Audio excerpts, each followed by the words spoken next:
दुनिया भर में कोरोना वायरस से जान गंवाने वालों के जो आंकड़े उपलब्ध हैं, उनके मुताबिक अब तक करीब 5 लाख लोगों की मौत हुई है। लेकिन क्या ये संख्या इससे भी ज्यादा है? कवर स्टोरी में आज इसी की पड़ताल।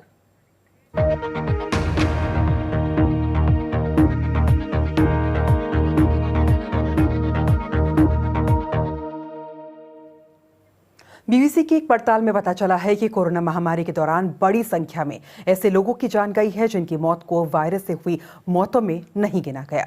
27 देशों में हुई मौतों के शुरुआती डेटा के आधार पर यह निष्कर्ष निकाला गया है कि पहले लगाए गए अनुमान से 1,30,000 ज्यादा लोगों की जान इस महामारी के दौरान गई। एक पिता अपने सबसे छोटे बेटे को दफना रहा है। मां शोक में डूबी हुई है। 3 साल के रफा की मौत कोरोना वायरस से नहीं हुई, लेकिन माता पिता कहते हैं कि उनकी जान वायरस के कारण ही गई है। रफा को ल्यूकेमिया था। तबीयत बिगड़ी तो माता पिता उसे अस्पताल ले गए। आधी रात का समय था। अस्पताल ने कहा कि दाखिल करने से पहले उनका कोविड-19 का टेस्ट करना होगा। दूसरे अस्पताल ने हमें बताया कि उनके यहाँ बच्चों के कोई डॉक्टर ड्यूटी पर नहीं है और सिर्फ गर्भवती महिलाओं के ही कोरोना के रैपिड टेस्ट किए जा रहे हैं। रफा के पिता उस रात उन्हें 3 और अस्पतालों में ले गए, मगर निराशा ही हाथ लगी। अगले दिन एक अस्पताल में दाखिला तो दिया, मगर डॉक्टर के देखने से पहले ही रफा ने दम तोड़ दिया। मुझे अब भी लगता है कि अगर तुरंत इलाज मिलता तो मेरा बेटा जिंदा होता, मगर उसे लौटा दिया। एक अस्पताल से दूसरे अस्पताल भेजा जाता रहा। मैं कुछ नहीं कर सकी। रफा उन लाखों लोगों में से एक हैं जिनकी मौत को कोरोना वायरस से हुई मौतों में नहीं गिना गया, जबकि वो इस महामारी के ही शिकार बने। संक्रमण शुरू होने के बाद से बहुत सारे देशों में सामान्य से अधिक मौतें दर्ज की जा रही हैं। आप इस ग्राफ में ये उछाल देख सकते हैं। इन्हें एक्सेस डेथ्स या अतिरिक्त मौतें कहा जाता है। आधिकारिक तौर पर इनमें से बहुत सी मौतों की वजह कोरोना वायरस को माना गया है। इन्हें आप यहाँ लाल रंग में देख सकते हैं, मगर इनके अलावा भी बड़ी संख्या में लोगों की जानें गई हैं। नीले रंग में देखिए, इन्हें कोरोना से हुई मौतों में नहीं गिना गया है। इटली के लोम्बार्डी क्षेत्र में अनुमान से 2 गुना से ज्यादा जानें गईं। मरने वालों में लूका की मां लुसियाना भी थीं। लुसियाना को पैंक्रियाटिक कैंसर था। कोविड-19 का टेस्ट पॉजिटिव आने के बाद उनकी कीमोथेरेपी रोक दी गई, मगर स्थिति में सुधार होने के बाद भी उनकी कीमोथेरेपी शुरू नहीं की गई। उनके डॉक्टर ने कहा कि सब नियंत्रण में है और कैंसर उनके लीवर तक नहीं पहुंचा है। मेरी मां आशावादी थीं और भविष्य की योजनाएं बना रही थीं, लेकिन वायरस ने उनकी जल्दी ही जान ले ली, वरना वो कुछ और महीनों या फिर सालों तक मेरे साथ होती। ब्राजील में भी दुख की ऐसी ही कहानी दिखती है। मेरी मां इजाबेल बहुत जुझारू थी, जिन्होंने जीवन भर अपने बच्चों के लिए संघर्ष किया। एंड्रिया बताती हैं कि उनकी मां को स्ट्रोक आया था।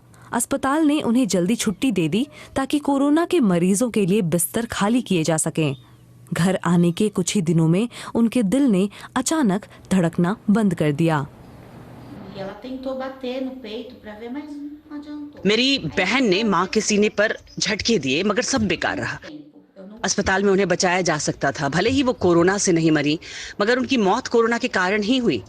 ब्राजील और बाकी दुनिया में और भी कई लोग इसी तरह मर रहे हैं, जिनकी गिनती भी नहीं हो रही है। ये डरावना है, बहुत डरावना है।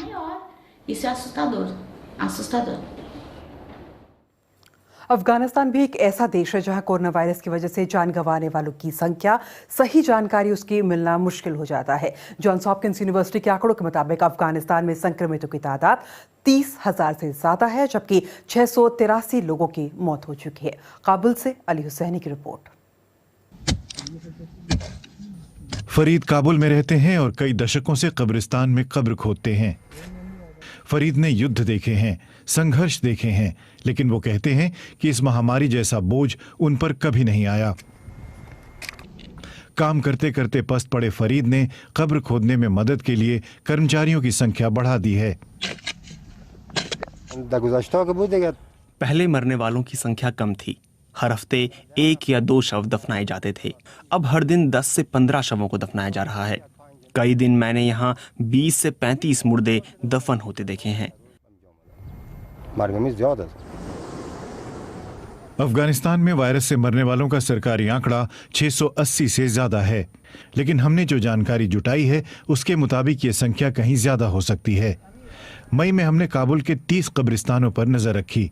1 महीने के दौरान हर हफ्ते दफन होने वाले मुर्दों की संख्या 37 से बढ़कर 130 से ज्यादा हो गई। महामारी के बड़े पैमाने पर फैलने से मुल्ला मोहम्मद यूसुफ की जिंदगी बदल गई है। वो कहते हैं कि कोरोना वायरस के साथ जो खौफ जुड़ा है उसकी वजह से संक्रमण से हो रही तमाम मौतों की जानकारी नहीं हो पाती है। लोग अपनी बीमारी छुपाते हैं। कोई मर जाता है तो ये नहीं बताया जाता कि मौत कोरोना वायरस से हुई है, क्योंकि ऐसा करने पर जनाजे के साथ कोई और नहीं जाएगा। लेकिन बीमारी छुपाने का विचार हर किसी को पसंद आ रहा हो ऐसा भी नहीं है। मसूद के पिता हशमत फानी अफगानिस्तान के मशहूर सिने कलाकार थे। मसूद कहते हैं कि वो अपने पिता की मौत के बारे में खुलकर बोलना चाहते हैं, लेकिन वायरस के साथ जुड़ी बदनामी वायरस की ही तरह तेजी से फैल रही है। शायद हमें कभी अंदाजा ही ना हो सके कि अफगानिस्तान में इस वायरस से आखिर कितनी मौत हुई। और कोरोना वायरस महामारी को लेकर विश्व स्वास्थ्य संगठन ने चेतावनी भी दी है। WHO के महानिदेशक ने चेतावनी दी है कि अगले सप्ताह तक दुनिया भर में कोरोना वायरस के 1 करोड़ से ज्यादा मामले हो जाएंगे और अभी दुनिया भर में 96 लाख से ज्यादा मामले सामने आ चुके हैं। WHO महानिदेशक डॉक्टर टेड्रोस ने कहा है कि दुनिया भर में हालात बिगड़ रहे हैं और बहुत ज्यादा सावधानी बरतने की यहाँ पर जरूरत है। कई देश और उनकी अर्थव्यवस्था दोबारा खुलने लगी है, लेकिन हम सब कुछ पहले की तरह नहीं कर सकते हैं। हमें न्यू नॉर्मल बनाना होगा जो मौजूदा हालात के अनुकूल हो और जो सबको साथ लेकर चल सके।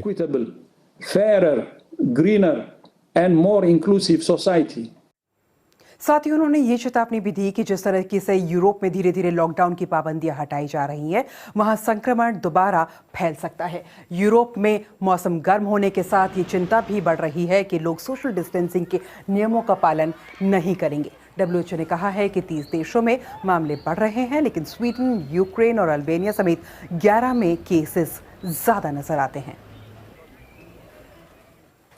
वहीं अमेरिका में स्वास्थ्य अधिकारियों ने ताज़ा आकलन के मुताबिक कम से कम 2 करोड़ लोग कोविड-19 से संक्रमित हो चुके हैं।